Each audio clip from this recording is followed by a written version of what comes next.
أعوذ بالله من الشيطان الرجيم بسم الله الرحمن الرحيم والصلاة والسلام على سيدنا محمد أشرف المرسلين وعلى صحبه أجمعين ومن اتبع لسنته إلى يوم الدين ما بعد فأقول لكم يا أيها الإخوة والأخوات السلام عليكم ورحمة الله وبركاته.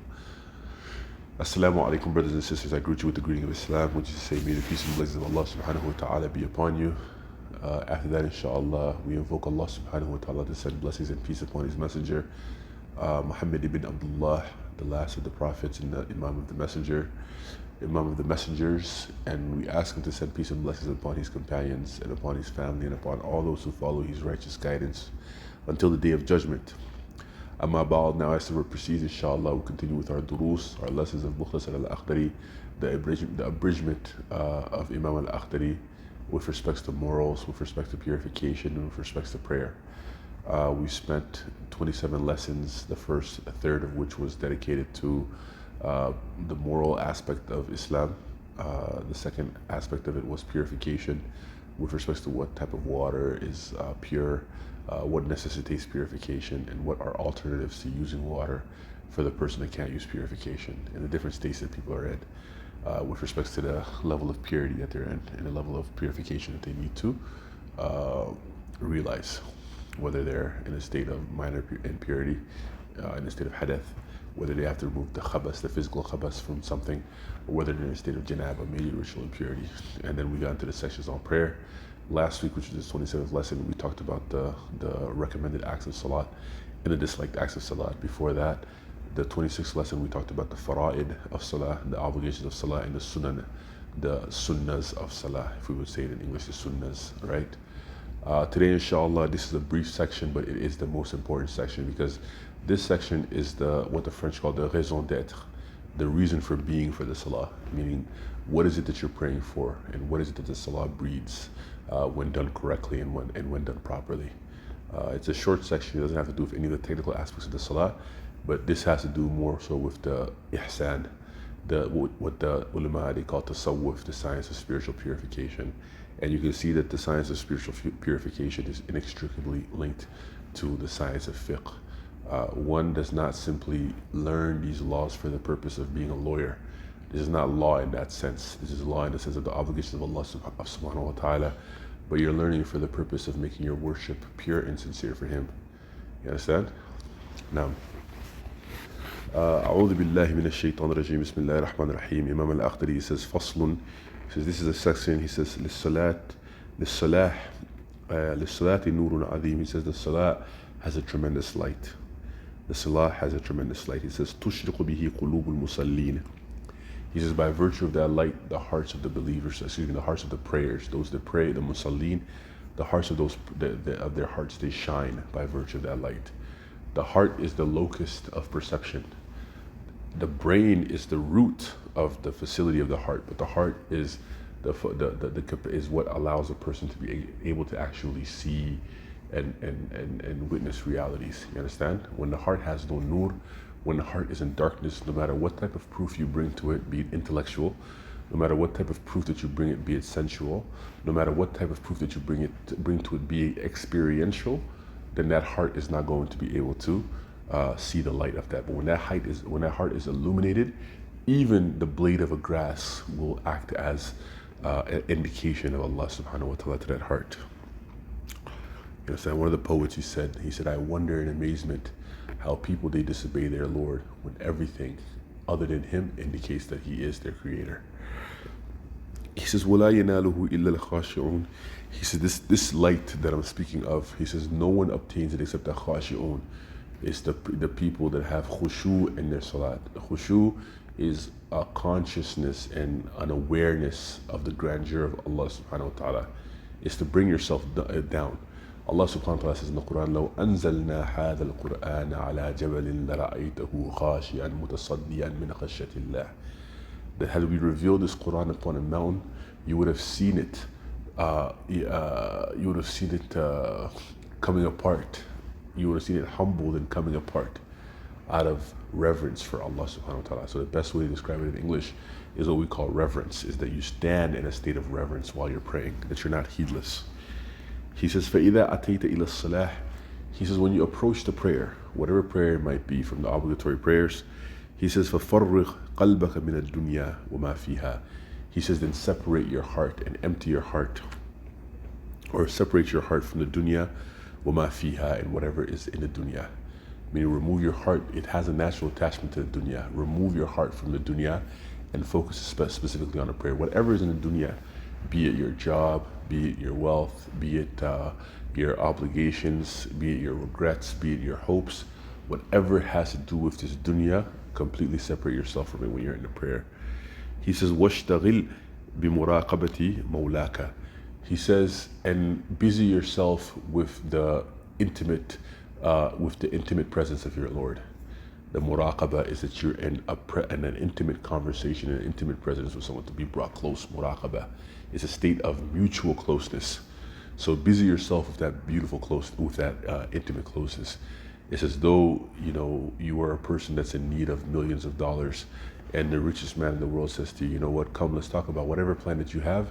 I'm here to give it to you. I'm here to give you the wealth. I'll give you the support that you need. And you go to him, and you're in a state of muraqabah. It's just you and him. Then would you talk to him about basketball, the last game, what happened last night? Would you twiddle with the pencil? No. You'll be focused in that state of muraqabah.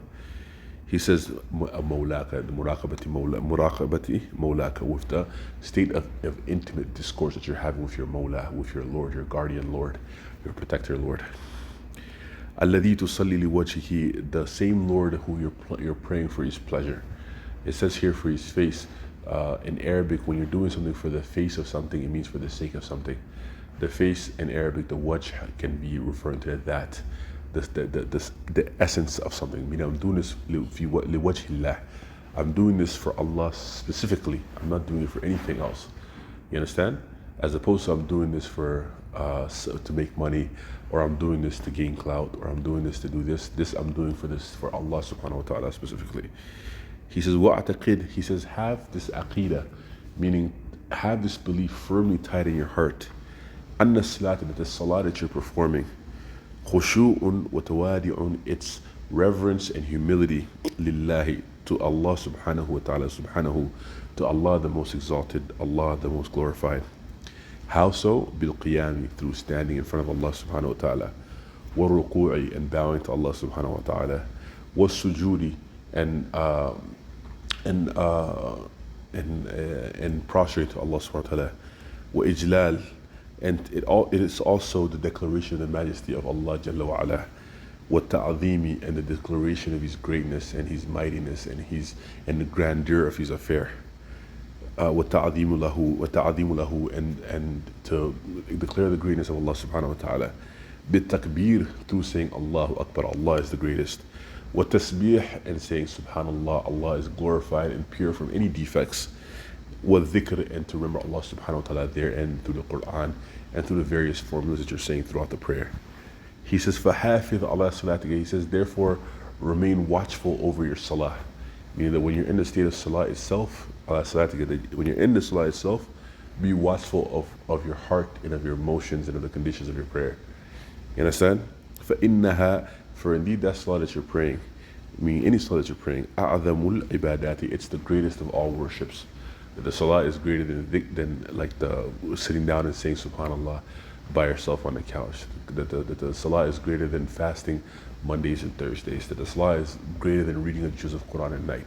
The 5 daily prayers that Allah subhanahu wa ta'ala has entrusted you with is the greatest of all worship. So be watchful over it. Be watchful over it.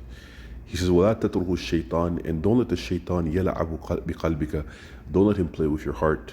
وَيَشْغَلُكَ عَنْ صَلَاتِكَ, and don't let him distract you from your prayer. حَتَّى يَتْمِثَ قَلْبَكَ, until he sullies your heart and he busies it with something else. وَيَحْرِمَكَ, and he prevents you مِنْ لَذَّةِ أَنْوَارِ الصَّلَاةِ, and then he prevents you from the taste of the lights of prayer. This is why we say that this is the element of tasawwuf that's within fiqh. That the acts of worship that you do, it's not just simply for the purpose of doing ritual. Rather, they're supposed to evoke and produce something that you can barely qualify, but that you can taste. We evoke it here, we qualify it here as the tastes of the lights of the prayer. So that tells us that the salah has lights, and the salah those lights can be experienced, they can be tasted. The dhawq here, the ladha, the sweetness, the pleasure of the dhawq, of the taste itself, is not a physical taste, it's just an experience. So there's a sweetness to salah. And anyone that prays properly knows that after salah, for whatever reason, you feel what they call rawh, you feel a relief. You understand? But this is only achieved through khushu in the prayer. If you pray your prayer like a motor, like a just you don't experience that. He says, فَعَلَيْكَ بِدَوَامِ الْخُشُوعِ. He says, it's incumbent upon you that you maintain khushu, that you maintain reverence and fearful awareness of Allah subhanahu wa ta'ala fiha, inside of your salah. He says, فَإِنَّهَا تَنْحَى, because that salah that you perform correctly and with khushu, it prevents عَنِ الْفَحْشَاءِ, it prevents from immorality, وَالْمُنْكَرِ, and it prevents from evil deeds. بِسَبَبِ الْخُشُوعِ, by virtue of the khushu that you are performing therein. Those lights that you incur, that you gain from the salah, those lights, they carry over to the rest of your actions. And those lights, they also carry over in the hereafter, as Allah subhanahu wa ta'ala tells us in Surah Al-Hadid. Now, he says, فَاسْتَعِينْ, he says, so my friend, seek help billahi and Allah subhanahu wa ta'ala.